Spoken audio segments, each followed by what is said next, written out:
Estudios Sociales de América Latina, experta en movimientos sociales y acción política cotidiana. Combina experiencia en ONGs, sector público y academia.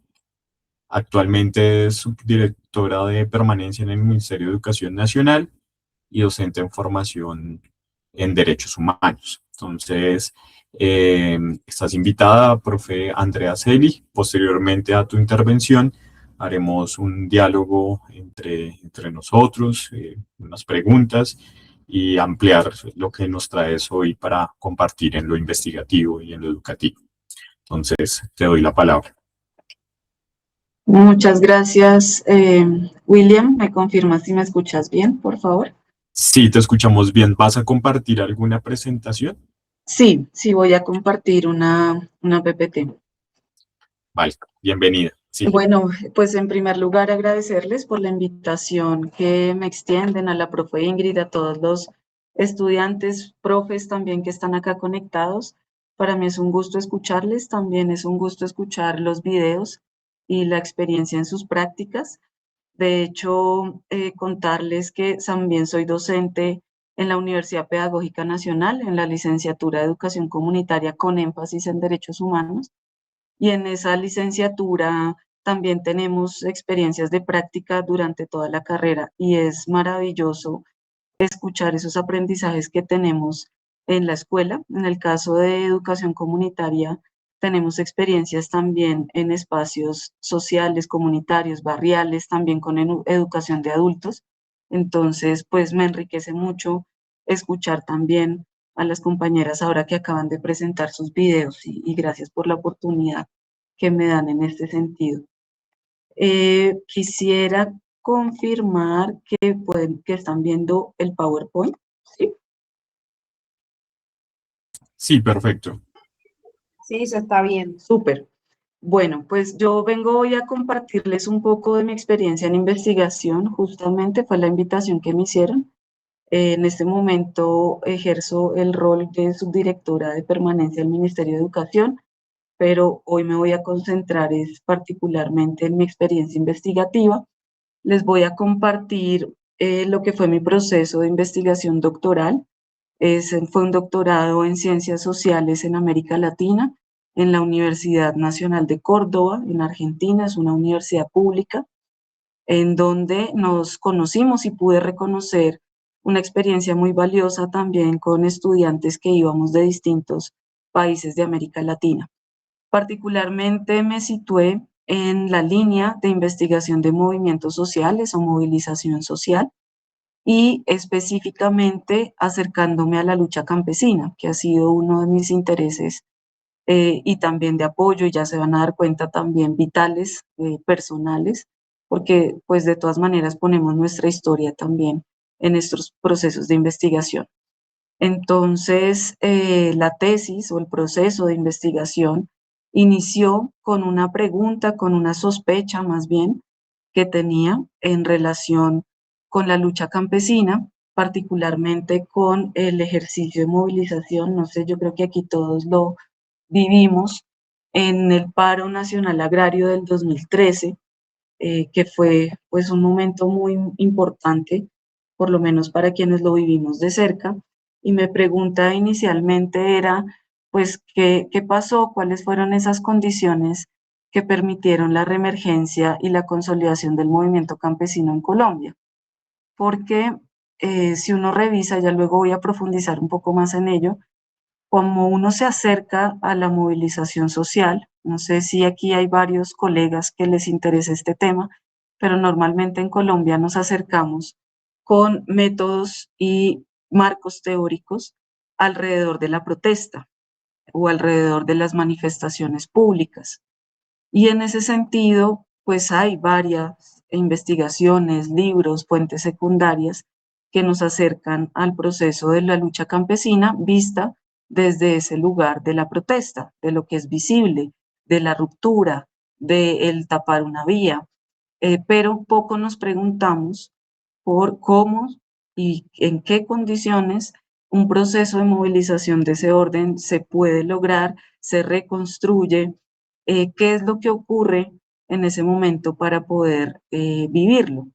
Y particularmente me interesaba del 1995 al 2015, porque esas fuentes secundarias ya existentes justamente se acercaban hasta esa fecha. Uno puede encontrar varios libros y publicaciones en donde se reconstruye esta historia hasta 1995 y justo en ese momento viene un periodo, digamos, de ataque también a estos procesos organizativos. Viene un aumento de los procesos y organizaciones paramilitares en el país, en distintas regiones rurales. Y entonces yo quería saber cómo fue, qué pasó para que el movimiento, después de un ataque tan fuerte que se vivió a finales de los 90, inicios de siglo, pudiera recomponerse y vivir un proceso de movilización tan fuerte como el que vivimos en el 2003. Esa era mi pregunta inicial. Sin embargo, cuando empecé a investigar, a acercarme a todas las fuentes secundarias que les acabo de decir, me di cuenta, particularmente con un artículo de 10 páginas, no era más, pero ese artículo de 10 páginas me cambió todo el proceso, toda la forma de acercarme, incluso la pregunta de investigación, y pues esto es muy interesante para quienes investigamos y nos gusta esto, que creemos más o menos que ya está lista, los tutores nos dicen, mi tutor en este caso fue Mauricio Archila, un gran historiador además, y uno se confía un poco entre lo que el tutor y lo que uno ha leído y considera que su pregunta ya está lista. Bueno, yo ya tenía escrito el primer capítulo de la tesis, ya tenía organizados un montón de mapas y llegó este articulito de 10 páginas y me cambió completamente la perspectiva, completamente la pregunta. Y entonces resulta que me doy cuenta que necesito acercarme a la pregunta por la cotidianidad. Y cómo me acerco y bajo qué metodologías me acerco o nos acercamos quienes nos interesan las ciencias sociales a la cotidianidad. Entonces, fíjense que aquí yo venía de un enfoque teórico y también metodológico en donde nos acercamos a la lucha social por la protesta, insisto, por aquello que es visible, pero difícilmente nos atrevemos a acercarnos a otro campo de escenario que no es visible, por un lado, o por lo menos es difícil de acercarnos a él, y por otro lado en el tiempo, porque una protesta, siguiendo el ejemplo de ese tipo de acción, pues una protesta lo que provoca también es parar un tiempo ordinario, ¿cierto? Entonces hay dos formas de acercarse a la cotidianidad.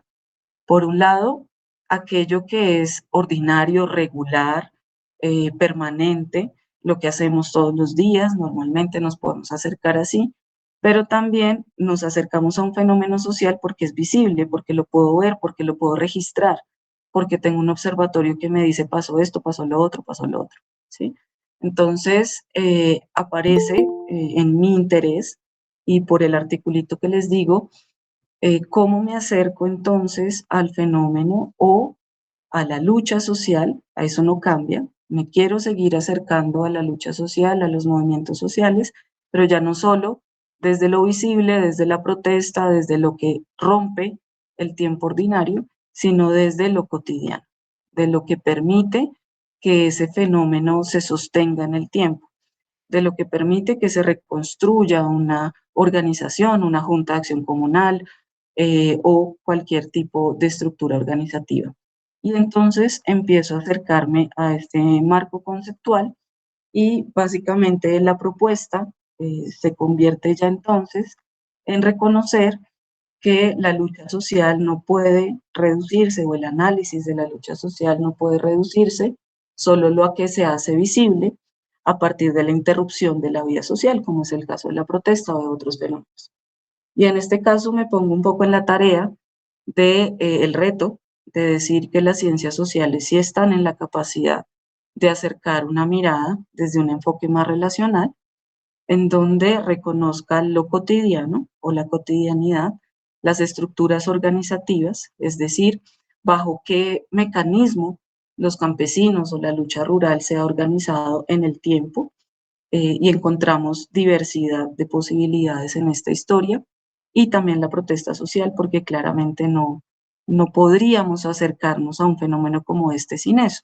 Entonces, el proceso investigativo me lleva a reconocer, y ahí es donde viene un cambio muy importante metodológico, porque yo ya había revisado, como les dije, muchas fuentes secundarias, pero cuando llega esta pregunta y me cambia todo, tuve que volver a esas fuentes ya con otros lentes, con otras categorías, con otra pregunta, para indagar si en esas fuentes secundarias teníamos o no referencia a esto cotidiano o a estas estructuras organizativas y poder plantear un enfoque relacional o un enfoque en donde reconozca que son estas tres tipos de prácticas los que se requieren o las que requieren, en este caso la lucha campesina, para poder reconstruirse o para poder sostenerse en el tiempo. Y fíjense que acá es tal vez una de las conclusiones y seguramente habría que ver cada fenómeno social pues con su propio prisma, pero lo que encuentro es que la lucha campesina es tal vez de las más versátiles en Colombia, en tanto tiene la posibilidad de adaptarse a distintos modelos económicos o procesos, incluso normativos, pero también de traer prácticas históricas de su forma de vida. Y aquí es cuando encuentro también en el marco conceptual la necesidad de reconocer que la lucha campesina estaba defendiendo una forma de vida que está siendo atacada o que está siendo disminuida o no reconocida y se presenta como una oposición a algo que es hegemónico. Y ahí es en donde también atribuyo algunas de estas prácticas como de oposición o prácticas de carácter político, porque ahí también hay otro riesgo conceptual, y es que en lo cotidiano, en lo que hacemos todos los días, si vamos a hacer un proceso investigativo, pues nos quepa todo lo que hacemos en el día, y pues no necesariamente. Hay solo algunas de las prácticas que hacemos todos los días o de manera frecuente pueden ganar ese carácter de lo político o ese carácter de oposición para configurar una lucha social, en este caso, la campesina. Entonces, a partir de ahí, como les digo, tuve que replantear, volver. Fíjense que esta imagen a mí me parece muy bella porque uno puede que la vea como pasó al inicio, me voy a volver solo para que la revisen nuevamente.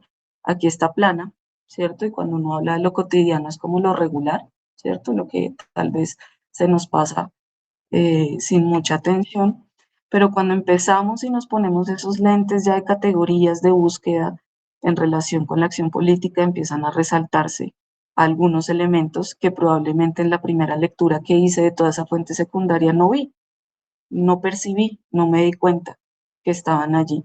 Y solo cuando me acerqué a esas categorías y volví a las mismas fuentes empezaron a aparecer, ¿sí?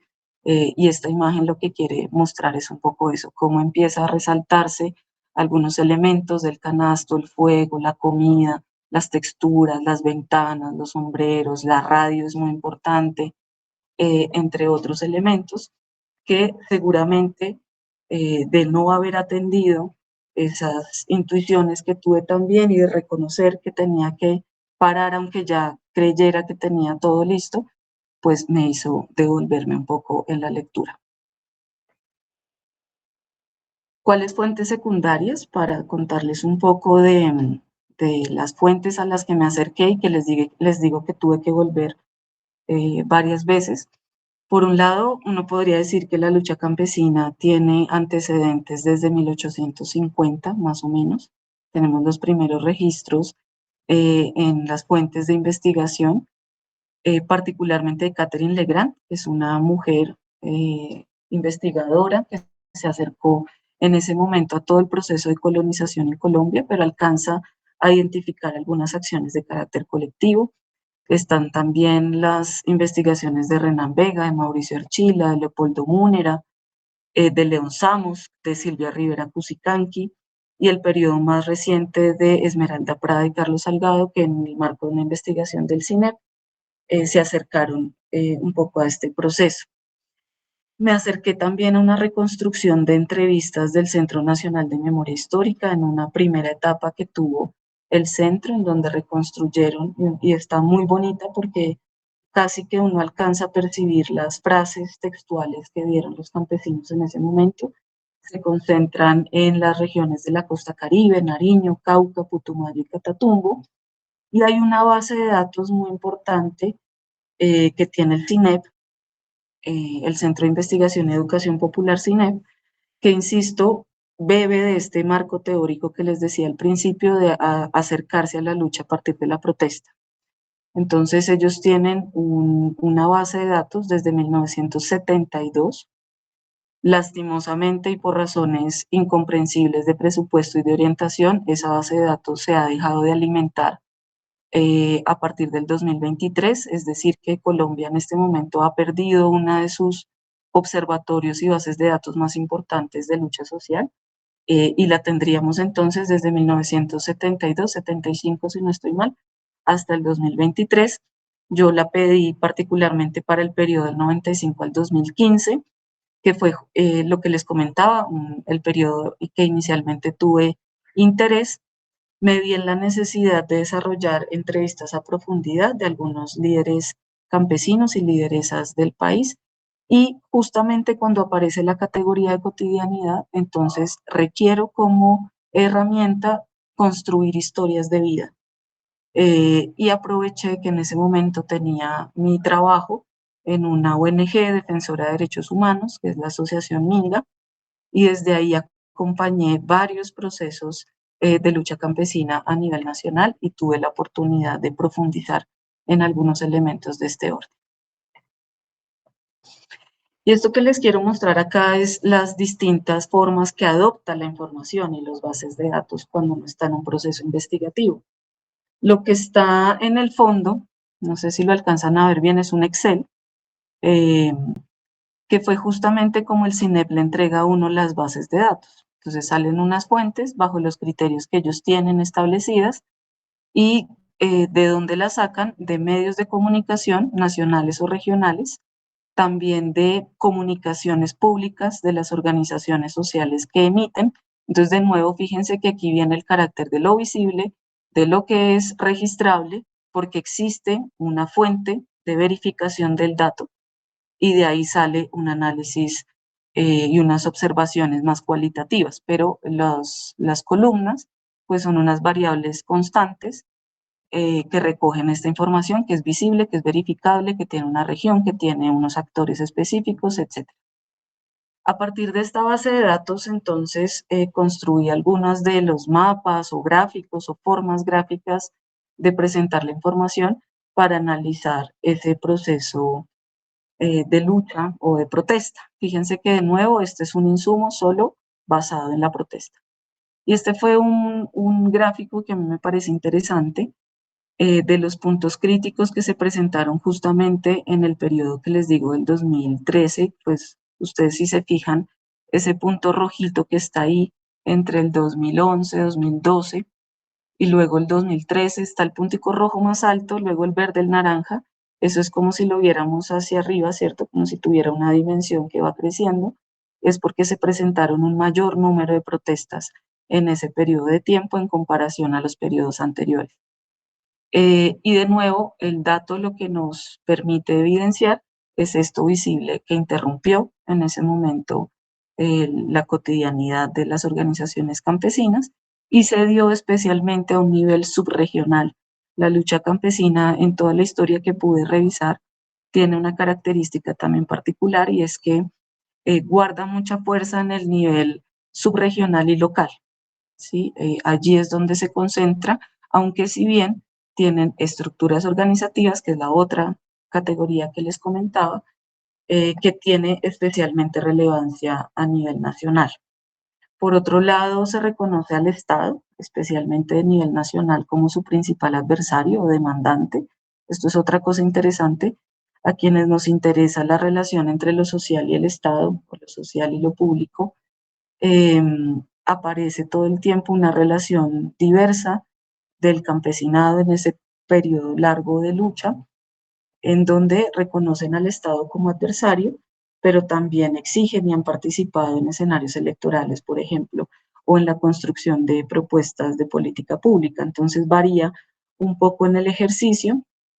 Su principal motivo de movilización es la construcción de la política agraria, su principal repertorio los paros y las marchas, y departamentalmente, si uno lo quiere ver por territorio, en toda la historia, y cuando les digo en toda la historia es que pues me tocó por el enfoque de volverme hasta 1850, hasta el 2015, es decir, que mi periodo de tiempo por el enfoque y por las 10 paginitas que les digo cambió del 95 al 2015 y me tuve que ir hasta 1850 a registrar parte de estas variables que les digo.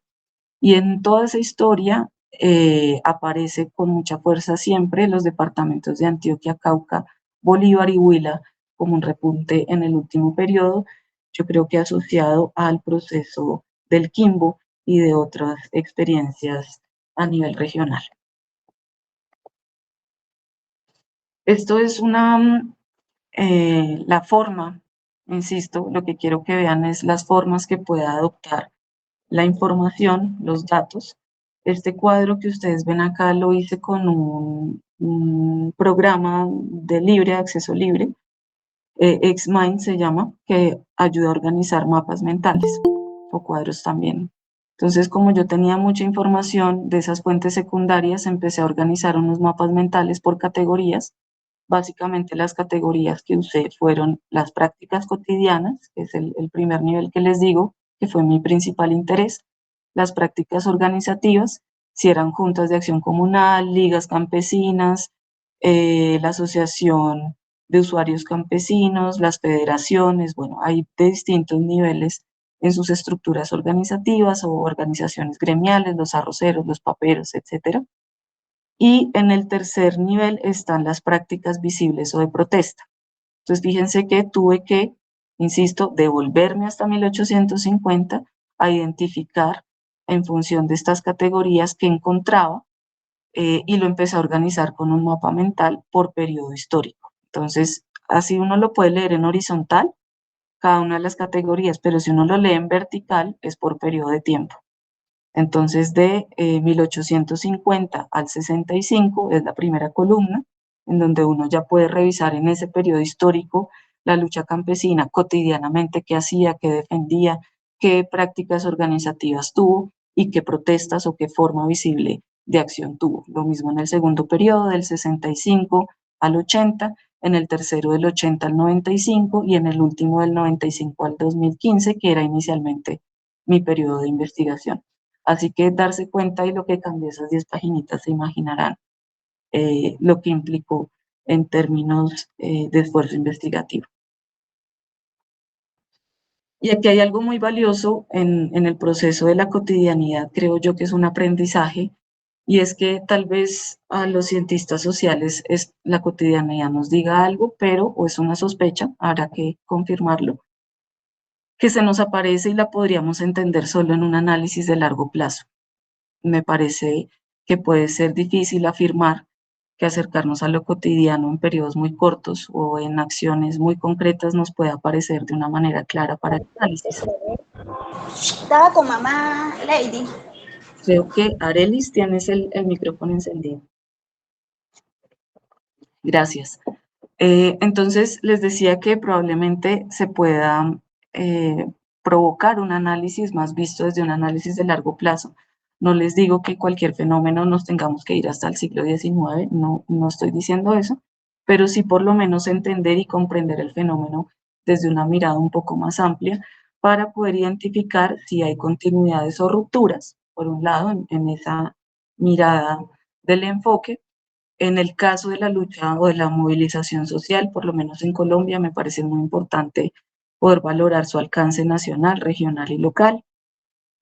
Los 3 niveles de práctica que les comenté, que fueron en últimas pues la propuesta en conclusión del proceso investigativo, es que la lucha social nos podemos acercar si relacionamos las 3 cosas, lo cotidiano, las estructuras organizativas y la protesta, no solo una de ellas, para poder entender el fenómeno, y que definitivamente pues hay prácticas, en este caso las cotidianas, que son las que garantizan una reproducción material, podríamos decirlo, como lo dicen varias autoras feministas, una reproducción material de la lucha social.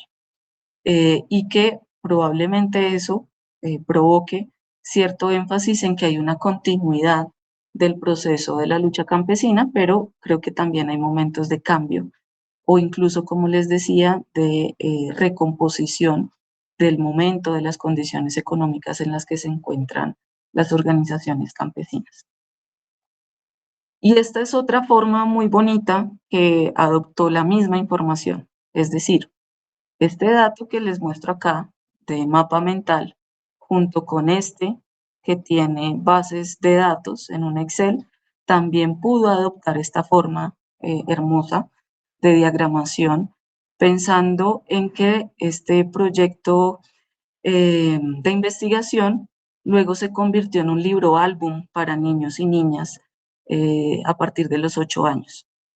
Este proceso de investigación me presenté a una convocatoria del ICANN, del Instituto de Antropología e Historia de Colombia.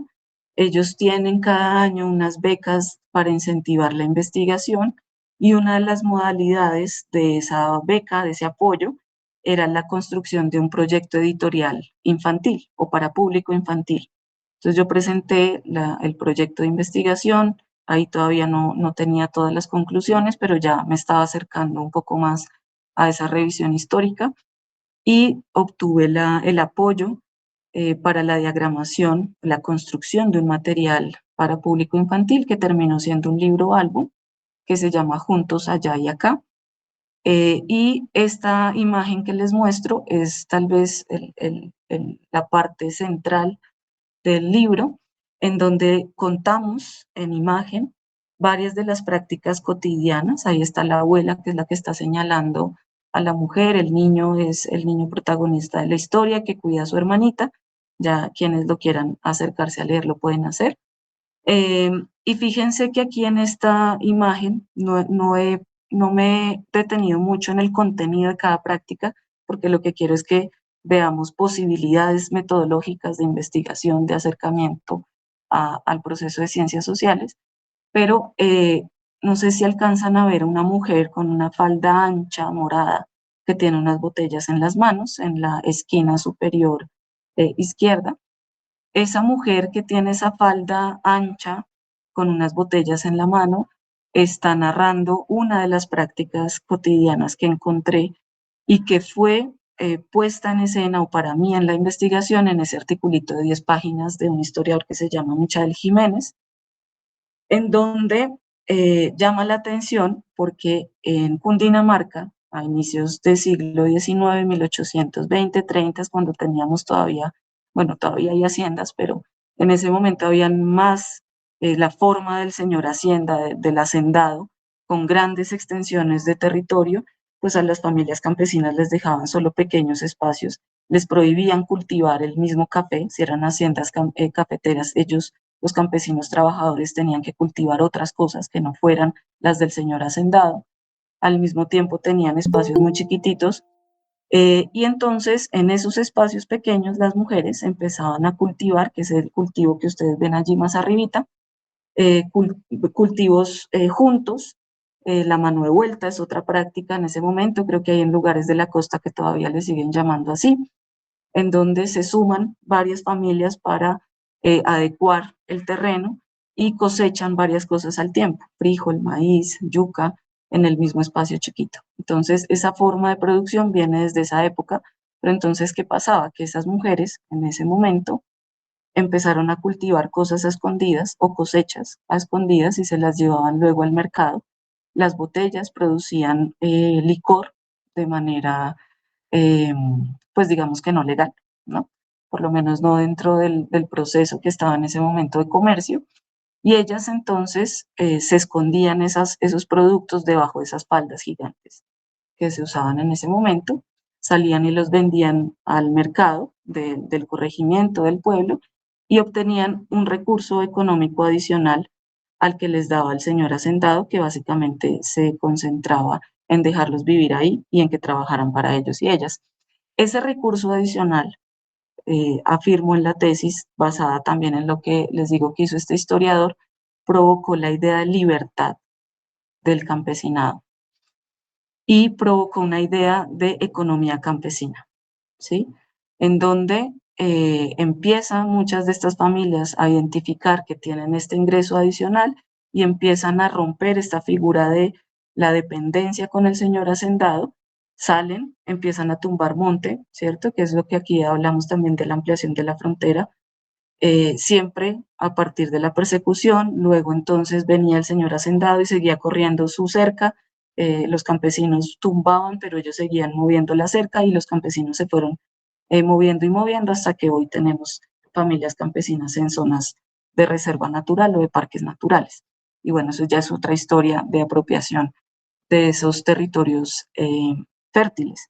Pero entonces, para mí esa práctica de poder generar un ingreso adicional sí provoca una idea de libertad que termina movilizando a las familias e incluso hoy se sostiene en la defensa de la economía campesina, como en los mercados campesinos, que yo espero que ustedes puedan comprar, especialmente en estas iniciativas productivas de campesinos, cuando las alcaldías les abren estos espacios o los círculos o los circuitos de comercio corto también en sus espacios laborales. En otra imagen se ven aquí, no sé si alcanzan a ver al lado derecho, el periodo de la NUC, en donde también empezaron a romper esas cercas y apropiarse de varias de estas tierras, entre otras cosas. Y hay otra imagen aquí que se refiere particularmente a las estructuras organizativas o las formas organizativas que se adoptaron en el marco de la lucha campesina.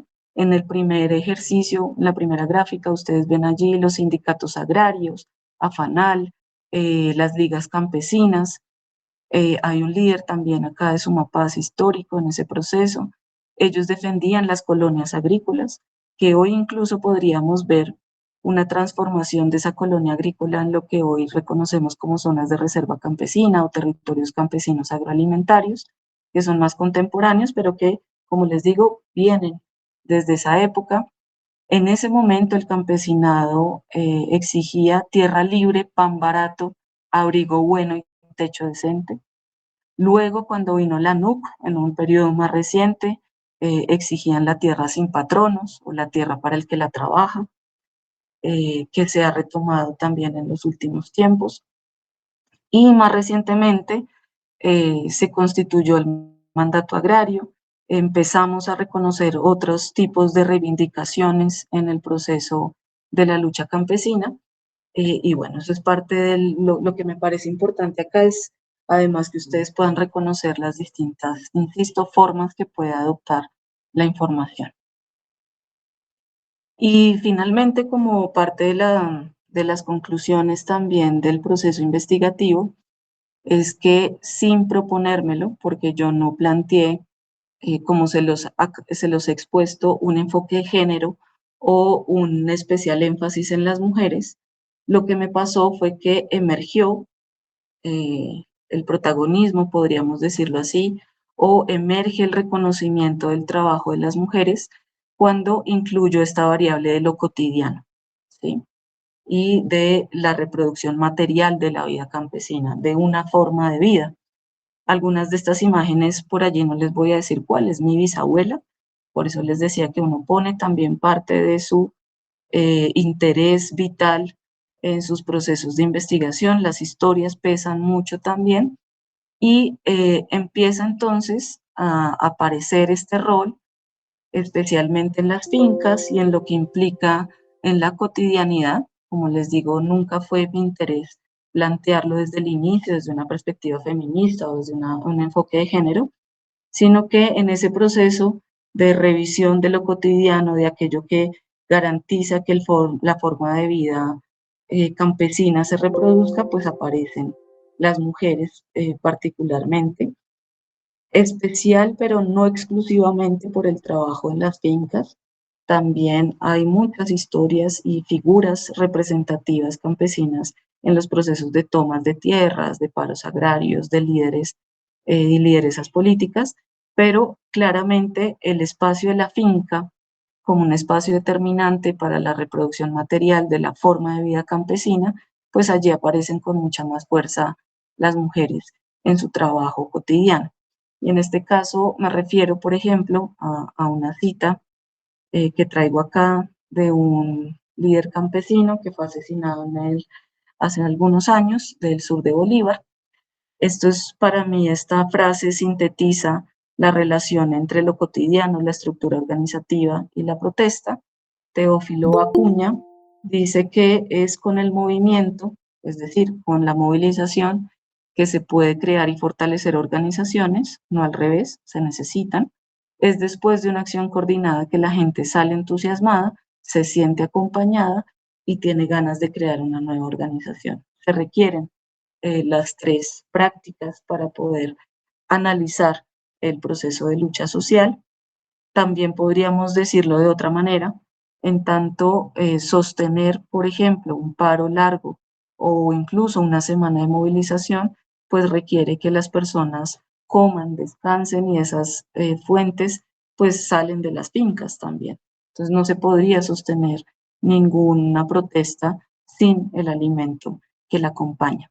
Y aquí entonces identifico algunas de esas acciones cotidianas que permitieron reproducir, por un lado, lo organizativo, que permitieron las prácticas de cuidado, que permitieron incluso sostener con vida a las personas en un momento de desplazamiento forzado, por ejemplo.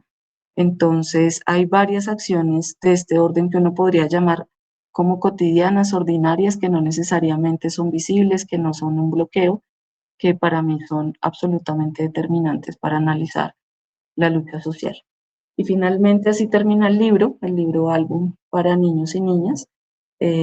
Dice que ellos están unidos allá, es decir, en la protesta, en el ejercicio de trabajo público, porque nosotros estamos acá, es decir, la familia, la abuela, en la finca, también sosteniendo su forma de vida. Y ahí relacionamos y necesitamos tanto lo visible como una protesta, como la acción cotidiana que se vive en una finca. Y así termina la historia del libro álbum y es una de las conclusiones más fuertes de mi proceso investigativo. Y lo dejaría hasta ahí para abrir el espacio de conversación y de preguntas. Muchas gracias.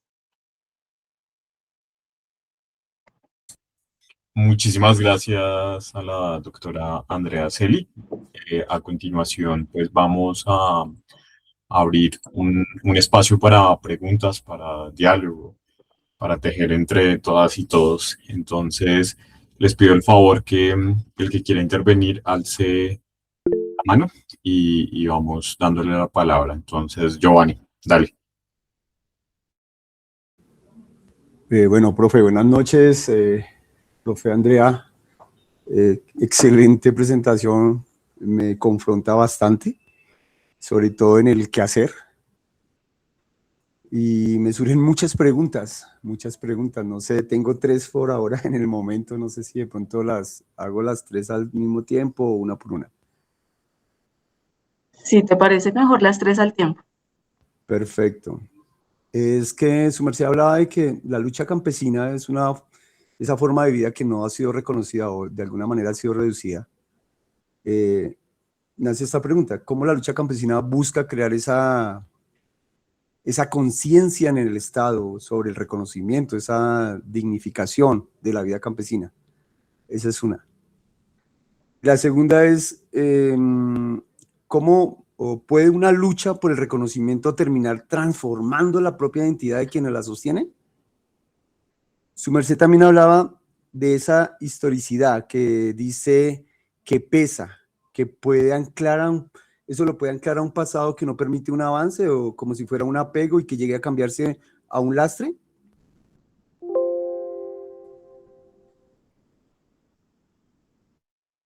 Gracias, Giovanni. No sé, profes, de una vez, ¿cierto? Y luego otras preguntas. Sí, como tú quieras, y si de una vez para no perder como el hilo, y ya que son tres preguntas, entonces, Listo. Bueno, pues Giovanni, gracias. Creo que todas son muy valiosas y se relacionan además. En el caso de qué exige o qué se ha logrado de la conciencia del Estado a partir de la lucha campesina, hay un hecho reciente, tal vez uno de los más significativos, y es que se logró la reforma de un artículo de la Constitución. Tenemos el Acto Legislativo 001-2023, que reconoce el campesinado como sujeto de especial protección para el Estado colombiano. Y eso no había ocurrido antes. Algunos líderes campesinos decían que ellos eran como los hijos no reconocidos del Estado. Y hoy con esa reforma al artículo de la Constitución, pues contamos ya con un acto legislativo, una ley que fue en este caso aprobada, creo que es el artículo 64, en que fue modificado con el acto legislativo 001, que ordena al Estado acciones de especial protección constitucional para el campesinado en Colombia, e incluso también reconoce la necesidad de plantear acciones específicas para esta población. De allí se deriva luego otras reformas, en este caso con el Ministerio de Agricultura, la recomposición de varios comités de reforma agraria, la misma concepción de reforma agraria con el sujeto campesino como parte de ese reconocimiento. Incluso se ha creado un mecanismo de diálogo y de concertación, que es la Comisión Mixta para el Estado colombiano, para todas las entidades de orden nacional, pues que tienen que entrar en diálogo con estas organizaciones campesinas.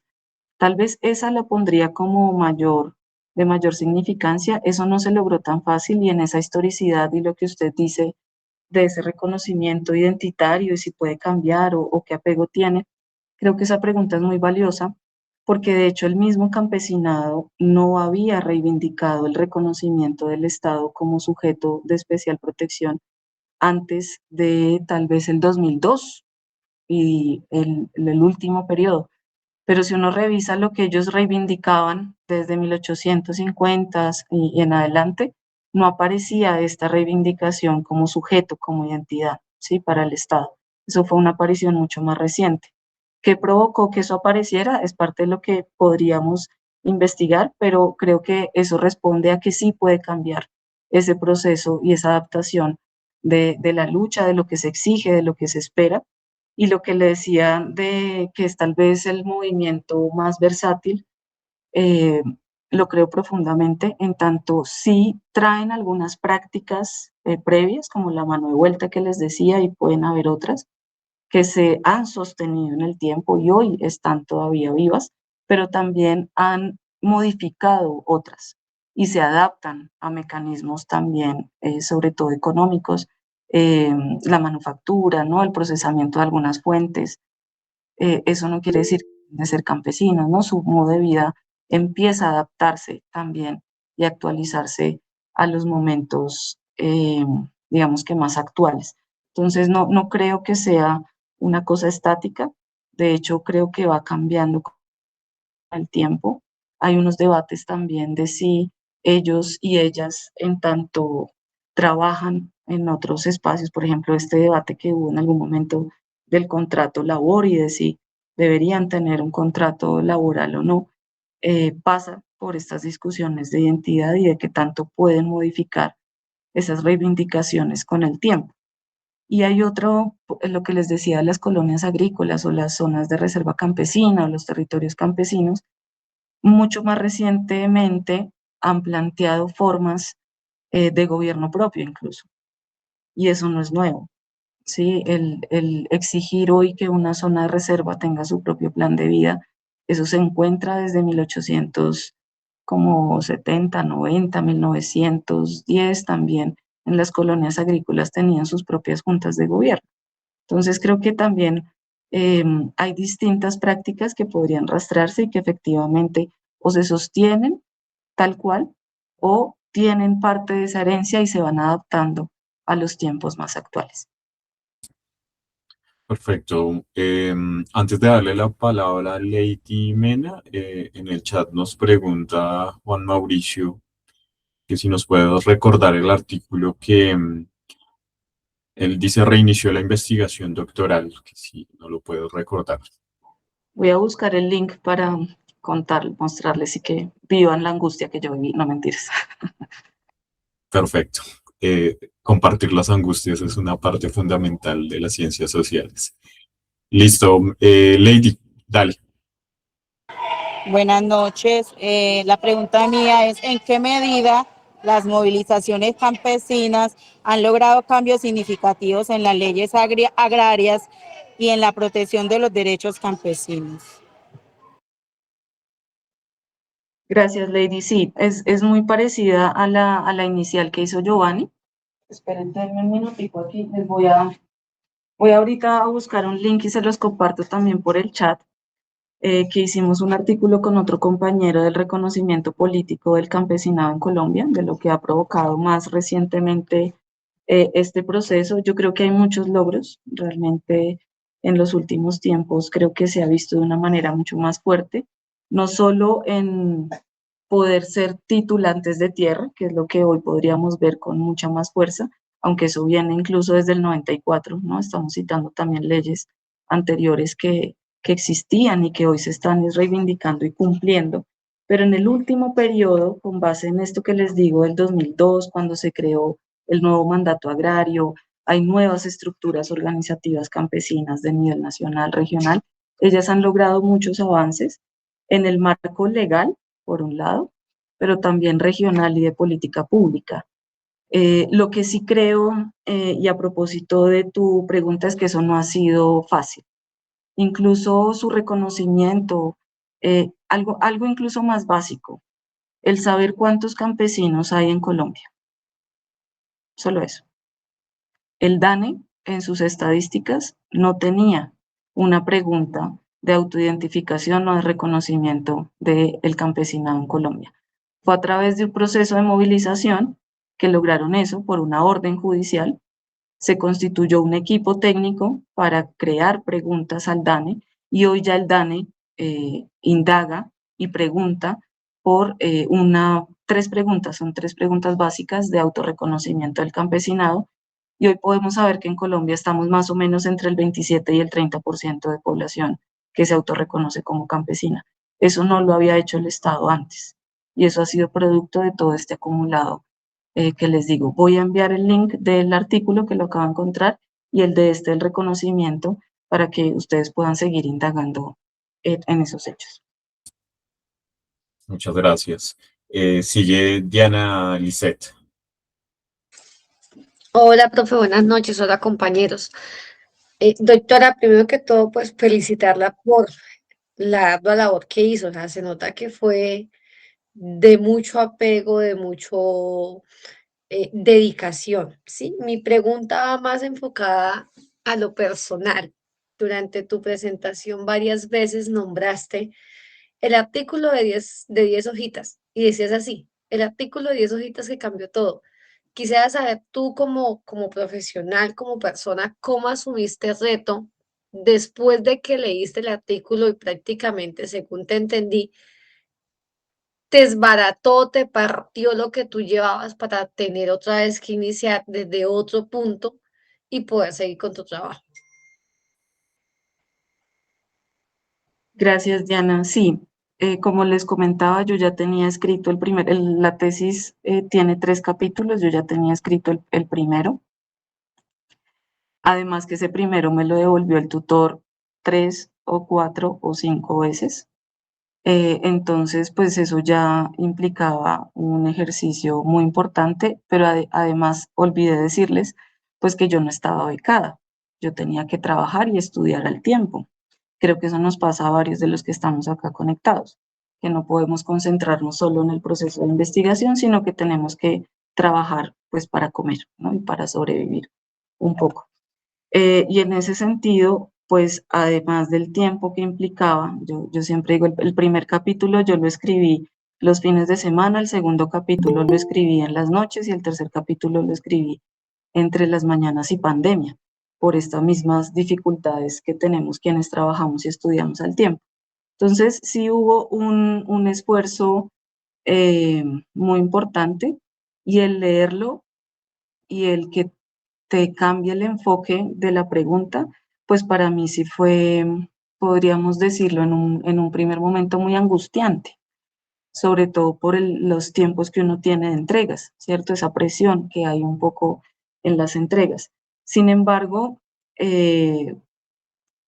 mi interés sí estaba más en lo cotidiano y en poder abordar ese proceso de relectura, porque yo habría podido, el tercer capítulo un poco termina respondiendo a esa pregunta inicial del 95 al 2015, que fue mi interés inicial. Yo igual lo respondo, pero creo que aprendí muchísimo más, especialmente en el segundo capítulo, que fue el que tuve que, pues, reconstruir del todo, y aprendí muchísimo, hoy lo veo así, aprendí muchísimo de historia de Colombia, aprendí muchísimo de historia política de Colombia, que de otra manera no lo habría hecho, porque yo pasé muy rápido por esas fuentes. Y cuando ya me devuelvo con esos otros lentes que les digo, pues uno empieza a leer más despacio, uno empieza a leer eh, con más preguntas, de pronto con la cabeza un poco mejor organizada.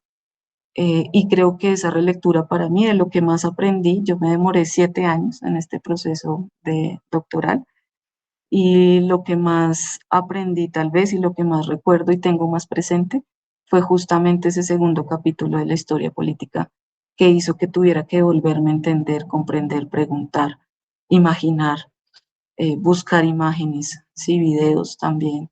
Las historias de vida de las entrevistas que hice para mí también fueron muy importantes. Y además, creo yo, lo más bonito luego en el libro álbum también termina siendo la reconstrucción de esa historia, pero pensándome eso mismo, que me tocó volver a leer más lento, pero para niños. Y ese otro proceso, casi que fue otro proceso investigativo y creativo hermoso, porque ya no es solo volverlo a pensar para responder a tu pregunta, sino para que un niño o una niña lo pueda imaginar. Y creo que eso también fue muy bonito. Entonces, claro, uno se derrumba, se le viene un poco las angustias del tiempo, especialmente del tiempo, pero creo que ya el proceso de aprendizaje es mucho más valioso, o por lo menos yo lo recuerdo así ya hoy después de ese momento de crisis. Vale, muchas gracias. Muchas Vamos a gracias. terminar con Carlos y María Rodríguez. Entonces, Carlos, dale.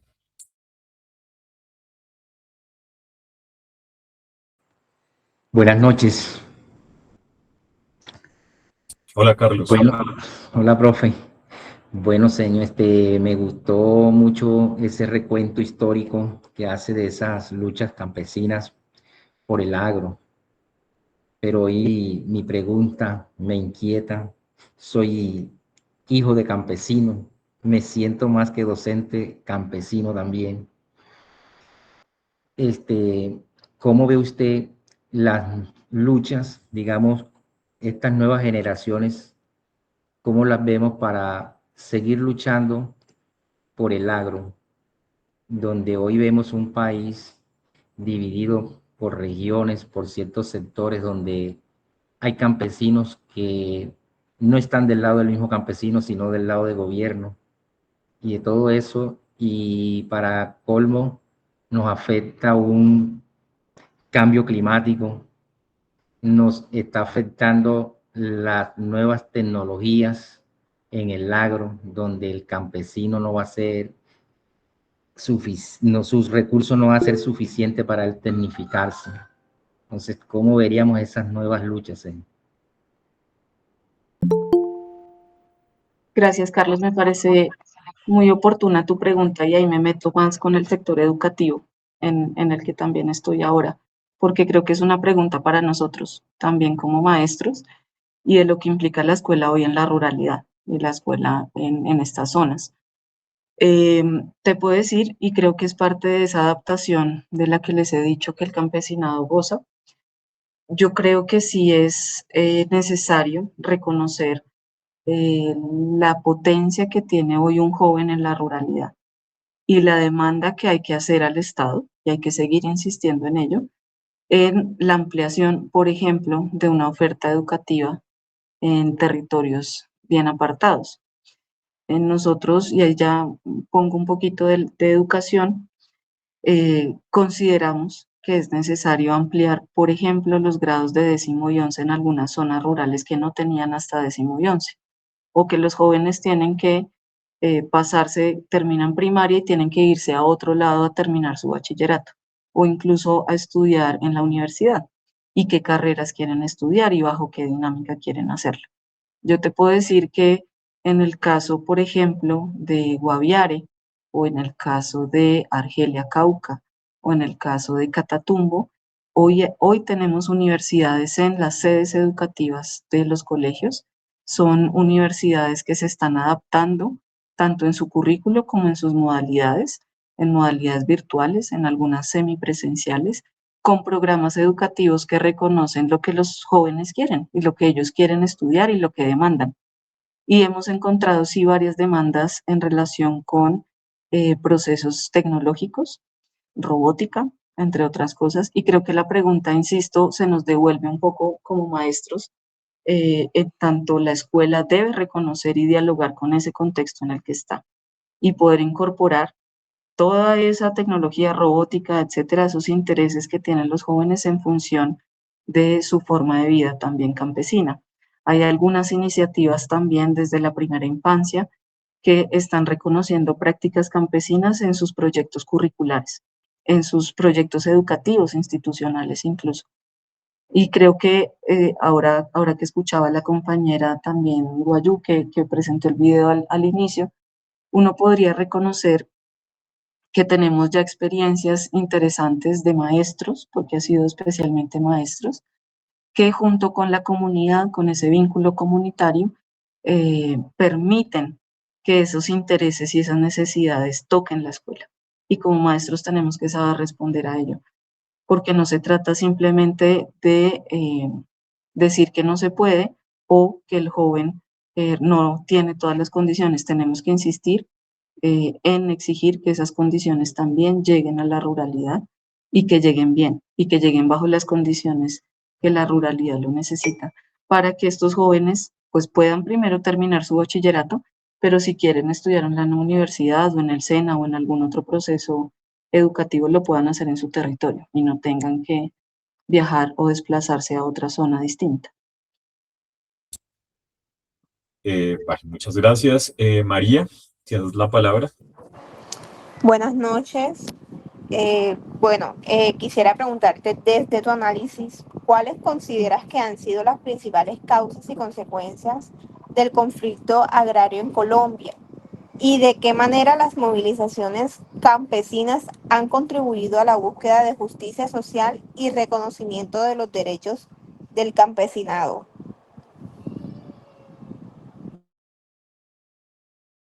Gracias, María. Creo que esa es toda una pregunta doctoral también. Em, pero hay un autor que me parece muy valioso que podrían explorar, que es el profe Gutiérrez Anín, es un docente de Francisco Gutiérrez Anín, es un docente de la Universidad Nacional que se ha preguntado mucho por el conflicto agrario, las causas que tiene el conflicto agrario en Colombia. Hace poco justamente lanzó un libro relacionado con este tema y tratando de responderte, porque si bien, insisto, es una pregunta que podría tomar mucho tiempo y varias variables, yo sí creo, como les decía en la imagen del correr la cerca, ¿cierto? Y de lo que ha provocado estos modelos económicos en donde algunas pocas familias o modelos económicos concentran una gran cantidad de tierra, pues ha provocado unas dinámicas de desigualdad muy profundas al punto en que varias de estas familias, como les digo, han tenido que llegar hasta parques naturales y empiezan conflictos u otro tipo de conflictos que podríamos haber evitado si tuviéramos una mejor distribución de la tierra.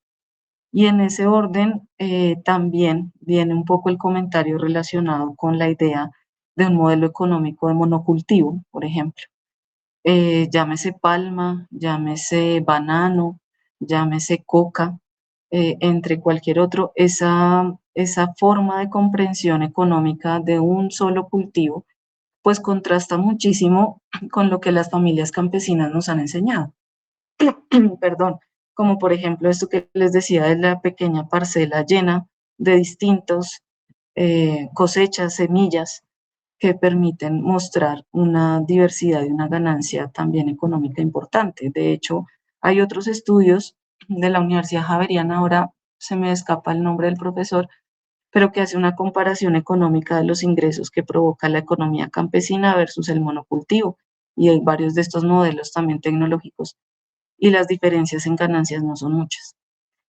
Además que la pequeña economía campesina, si estuviera bien distribuida, con un reconocimiento también amplio, nos permitiría también responder al cambio climático, por ejemplo, entre otros asuntos. Entonces creo que sí hay una raíz, un nodo en relación con el conflicto agrario, las causas del conflicto agrario y luego lo que se ha provocado en la historia del país. Y también creo que las luchas campesinas, como les decía, discúlpenme que no pude detallar tanto por tiempo en las prácticas de cada momento histórico, el poder reconocer hoy la economía campesina como una experiencia valiosa en muchos campos, como les digo, en cambio climático, pero también podríamos abrir otros escenarios de reconocimiento de la economía campesina, pues ha sido producto justamente de estas luchas que se han sostenido en el tiempo, como forma de vida, insisto en ello, o sea, es una forma de vida que está resistiendo y respondiendo, adaptándose también con el tiempo y que no ha dejado de existir. Y uno podría irse también a otros estados industrializados y seguramente vamos a encontrar algunas iniciativas que reconozcan la economía campesina como una forma también de adaptarse al espacio. Entonces sí creo que son múltiples enseñanzas, pero si te quieres ir específicamente a conflicto agrario, causas específicas, con los libros del profe Gutiérrez Sanín creo que puede ser muy útil.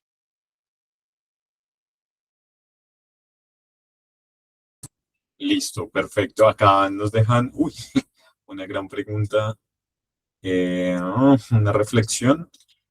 Laura, no sé si estás ahí, Laura, y no la puedas como dar la reflexión porque está bien extensa.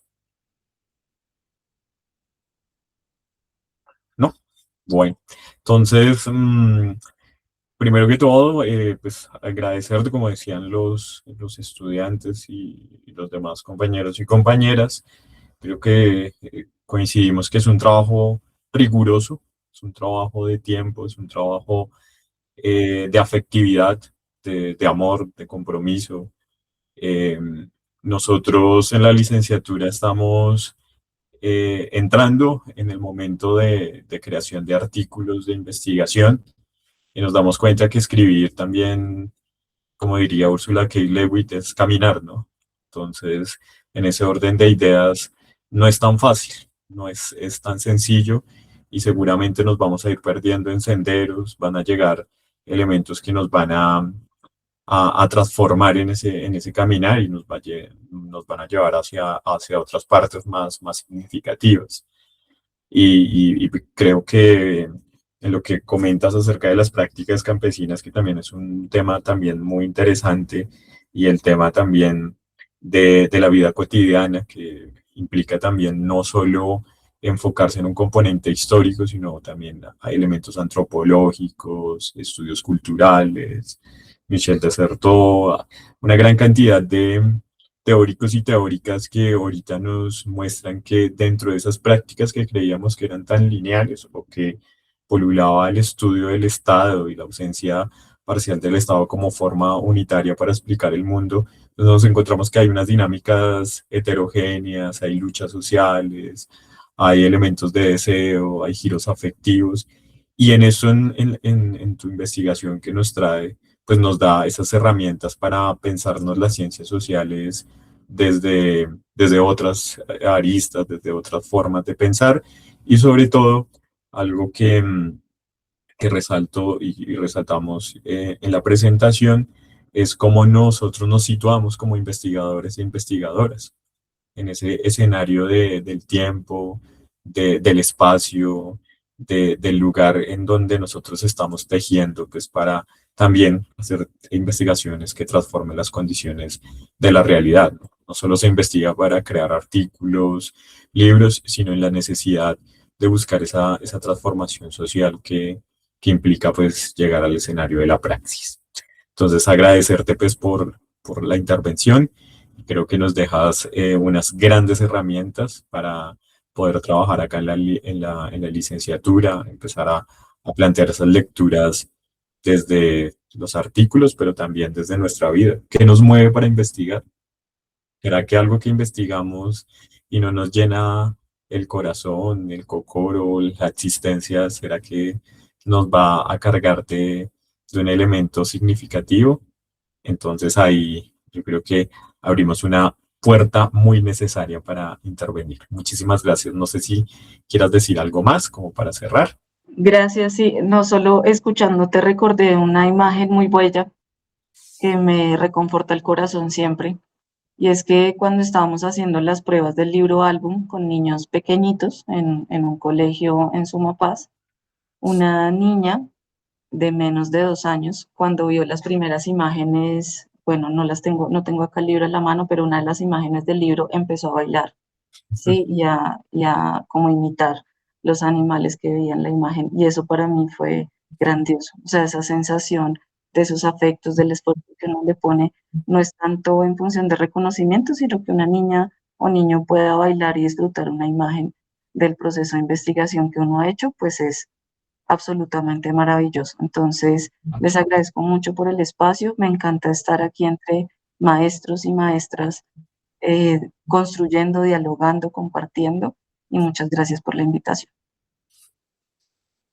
Muchísimas gracias. Entonces, si no podemos bailar, no podríamos hacer ciencias sociales. Entonces, también hay que mover la corporalidad como un elemento central para la investigación en las ciencias sociales. Muchísimas gracias a la doctora Andrea Celi, nos compartió la experiencia investigativa y nos compartió unos documentos que son muy necesarios de indagar y mirar. Estaba chismeando un poco de la revista Historia Crítica y el documento que seguramente deberíamos trabajarlos, que es Mujeres Incautas y sus hijos bastardos, clase, género, resistencia campesina en la región cafetera de Cundinamarca. Se ve muy interesante toda esa maraña de lecturas que uno tiene, pero